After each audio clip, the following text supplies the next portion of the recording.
সম্মানিত দর্শক, আসসালামু আলাইকুম। প্রীতি ও শুভেচ্ছা দিয়ে শুরু করছি আমাদের আজকের প্রতিবেদন। তো আমরা ঘুরতে ঘুরতে আজ চলে এসেছি আশুলিয়ায়। তো এখানে এসে আমরা সন্ধান পেয়েছি এক অসহায় কন্যা, যার বাবা গাড়ি অ্যাক্সিডেন্টে এখন মোটামুটি প্যারালাইজ। তো শুনবো তার বাবার জীবনের গল্প এবং তার জীবনে নেমে এসেছে হতাশা। তার বাবা অ্যাক্সিডেন্ট হওয়ার পরে তার লেখাপড়াও বন্ধ হয়ে গিয়েছে। তো শুনবো সেই বিষয়ে তার জীবনের গল্প। আসসালামু আলাইকুম আপু। জি ওয়ালাইকুম আসসালাম। কেমন আছেন আপনি?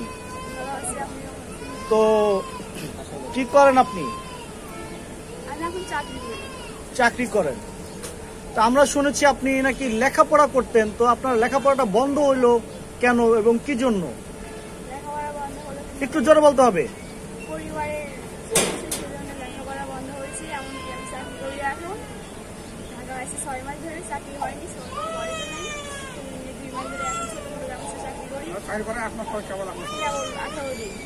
আচ্ছা, পরিবারের কি সমস্যার কারণে আপনার লেখাপড়াটা বন্ধ হয়েছে?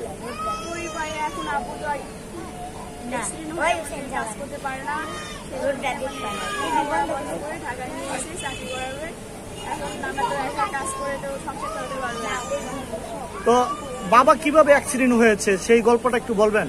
বাবা অ্যাক্সিডেন্ট হয়েছে এর আগে 5 বছর আগে ঢাকা আইছিলাম। এই জন্য আমার আম্মু কাজ করতো, আব্বু গাড়ি চালাইতো। গাড়ি চালাতে আমাদের বাড়িতে ওই জায়গায় অ্যাক্সিডেন্ট হয়েছিল। অ্যাক্সিডেন্ট হয়ে নিম্নে 18 দিন থাকিছি, হাসপাতালে থাকিছি। থাকে অল্প কিছু সারে হয়েছে, এখনো কাজ করতে পারি না ঠিক মতো। সেজন্য পড়ালেখা বন্ধ হয়েছে। সেজন্য পড়ালেখা বন্ধ হয়ে গেছে। তো আপনার আম্মু আছে? হ্যাঁ আছে। তো আপনার আম্মু কোনো কিছু করে এখন? এখন ছোট মোটো গুডাউনে কাজ করে। আর বাবা তো এখন কিছু করতে পারে না। তো বাবার চিকিৎসার খরচ কে চালায়? এখন বাবার চিকিৎসার কোনো ওষুধ পাতি বা কোনো কিছু প্রয়োজন হয় না?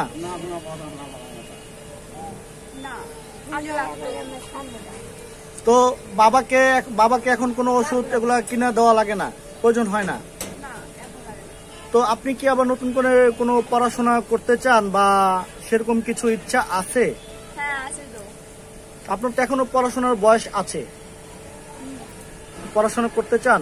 হ্যাঁ চাই। তো বলেন, তো সেটাই বলেন কিভাবে আপনি পড়াশোনা করতে পারেন। দর্শক যদি আপনাকে সাহায্য এবং সহযোগিতা করে, আমরা এরকম প্রতিবেদন করার পরে দেখা গেছে যে আপনার পুরো পড়াশোনার দায়িত্ব যদি কোনো দর্শক বা কোনো ভাই নিতে চায়, তাহলে কি আপনি পুনরায় আবার নতুন করে পড়াশোনা চালাতে চান, করতে চান? হ্যাঁ বলেন একটু সেই গল্পটা আমাদেরকে বলেন।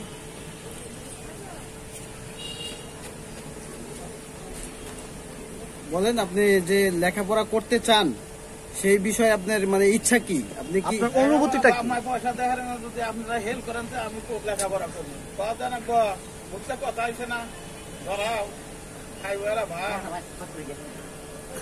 যদি আপনাদের সাহায্য করেন তাহলে লেখাপড়া করতে পারি। এখন ঢাকায় এসে সেজন্য লেখাপড়া বন্ধ হয়েছে। আপনারা সাহায্য করেন তাহলে লেখাপড়া করতে পারবো। আচ্ছা, তো আপনার কোনো এমনি এখন কি চাকরি? আপনি বললেন যে এখন আপনি চাকরি করতেছেন, তো কিসের চাকরি করতেছেন? গার্মেন্টসে না অন্য কোথাও? গার্মেন্টসে। কত টাকা ইনকাম হয় মাসে? 4,000। তো কি করেন টাকা, কি করেন আপনি? আম্মুর কাছে দেন। তো আপনার কোনো শখ আহ্লাদ নেই? কি ধরনের শখ আহ্লাদ আছে আপনার? এই ধরেন মানে পড়াশোনার জন্য আগেও একটা। আচ্ছা আচ্ছা, তো সেটাই বলেন না আপনি আমাদেরকে, আমাদের দর্শকের উদ্দেশ্যে। যদি কোনো দর্শক ভাই আপনার প্রতিবেদনটা দেখার পরে ভালো লাগে, যদি পড়াশোনার দায়িত্ব নিতে চায়, তাহলে কি আপনি পুনরায় আবার পড়াশোনা করতে চান, সেটাই বলেন, সেই গল্পটাই বলেন।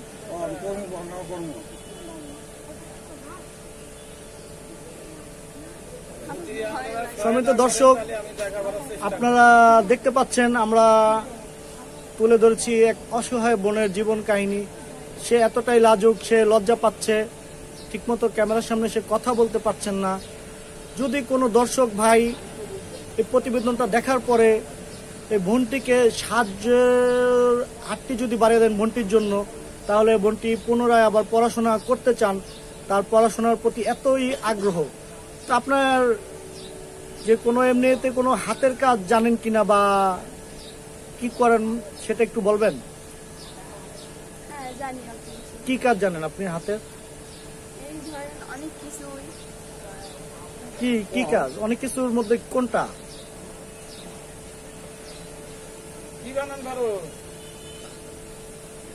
ধরেন পাকা সিলাইতে পারি, তারপরে খেতা সিলাইতে পারি। খেতা সিলাইতে পারেন এবং পাখা বানাইতে পারেন। হ্যাঁ আচ্ছা আচ্ছা। তো আপনার লাইভের কোনো এরকম ঘটনা, রিয়েল ঘটনা কোনো আছে? আপনি খেতা সিলাইছেন বা কোনো পাখা বানাইছেন? হ্যাঁ আছে, কোথায় কোথায় বানাইছেন আপনি? দেশে। গ্রামে। আচ্ছা, এগুলো বানাই কি আপনি কি বিক্রি করতেন না ঘরেই রেখে দিতেন? না ঘরে জন্য। ঘরেই সাজিয়ে রাখতেন। আচ্ছা আচ্ছা।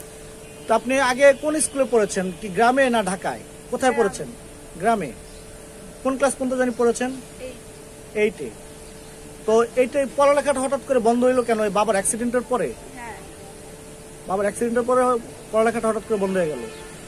তো কেন আপনার এরকমটি মনে হয়নি যে কখনো, কেন আপনি এই আপনার জীবনে এরকম হতাশা নেমে আসবে এরকমটি কখনো মনে হয়েছিল? না একটু জোরে বলতে হবে। না তো আপনার জীবনের কোনো গল্প আছে? গল্প তো আছে যে আমার ইচ্ছা ছিল লেখাপড়া করতে, এই আব্বু স্ক্রিন হয়ে লেখাপড়া বন্ধ হয়েছে, নানা জায়গায় সংসার চালাতে পারে না, সেজন্য ঢাকা আসি। এখন কি আপনি আপনার এই নানার উপরেই আছেন? মানে আপনার নানা এখন যা ইনকাম করে তাই দিয়ে কি আপনাদের সংসারটা চলে? হ্যাঁ কেন আপনি যে বললেন আপনি গার্মেন্টসে চাকরি করে প্রায়, এই 18 এখনো বেতন পাইনি। মানে আপনি ঢাকা আসছেন কবে? ঢাকা আসি 6 মাস, কিন্তু চাকরি হয়নি ছোট বলে। মানে 6 মাস হয়েছে আপনি ঢাকা আসছেন, চাকরিটা এখনো পুরোপুরি মানে পার্মানেন্ট হয়নি। না আচ্ছা আচ্ছা। দেখা নেয় না। বয়স কম সেজন্য আপনাকে নেয় না, সেটাই বলেন আমাদের দর্শকের উদ্দেশ্যে। হ্যাঁ বয়স কম দিকে নেয় না, এই তো 18 দিনের চাকরি আইছি, এখনো বেতন পাইনি, ওই মাসে 10 তারিখে বেতন পাইব। এখনো বেতন পাননি, ওই মাসে 10 দিনে বেতন পাবেন। 10 তারিখে। এখন দর্শক আপনাকে কি ধরনের সাহায্য সহযোগিতা করতে চায়? আপনার কি কোনো মোবাইল নাম্বার আছে? কিভাবে আপনার সাথে দর্শক যোগাযোগ করবে? আছে তো? মোবাইল নাম্বার আছে? হ্যাঁ আমরা কি মোবাইল নাম্বারটা ভিডিওতে দিয়ে দিব? আপনার ভিডিওতে নাম্বারটা দেওয়ার পরে পৃথিবীতে খারাপ লোকও আছে, ভালো লোকও আছে। আপনাকে অনেক সময় ফোন করে খারাপও বলতে পারে এবং ভালোও বলতে পারে। তো আপনার এই নাম্বারটাকে আমরা ভিডিওতে দিতে পারি? হ্যাঁ যদি কেউ খারাপ কমেন্ট করে বা ফোন করে যদি আপনাকে বিরক্ত করে? করলে আমি নানা আছে, নানাকে বলবো, নানাকে বলবো। আচ্ছা আচ্ছা, তাহলে আমরা ভিডিওতে নাম্বার দিয়ে দিব। হ্যাঁ তো সম্মানিত দর্শক, আমরা এই বোনটির নাম্বার ভিডিওতে দিয়ে দেবো। নাম্বার কি আপনার মুখস্থ আছে এখন? হ্যাঁ নাম্বারটা বলতে পারবেন? নাম্বারটা বলেন, একটু জোরে বলতে হবে। 017 017 88 88 59 59 80 80 42। 42। আরেকবার বলেন। 017 017 88 88 59 59 80 80 42। সম্মানিত দর্শক, কোনো কুমতলব নিয়ে ফোন দিবেন না। বোনটি খুবই অসহায়।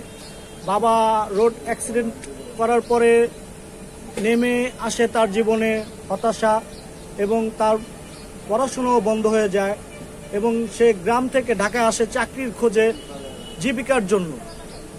তো কেউ কুমতলবে ফোন দিবেন না। যদি সাহায্য এবং সহযোগিতা করতে চান তাহলে ভিডিওতে দেওয়া নাম্বারে আপনারা ফোন দিয়ে যা পারেন সাহায্য এবং সহযোগিতা করবেন, আমরা এইটুকুই আশাবাদী। তো শেষমেশ দর্শকের উদ্দেশ্যে যদি কিছু বলতেন আপনি।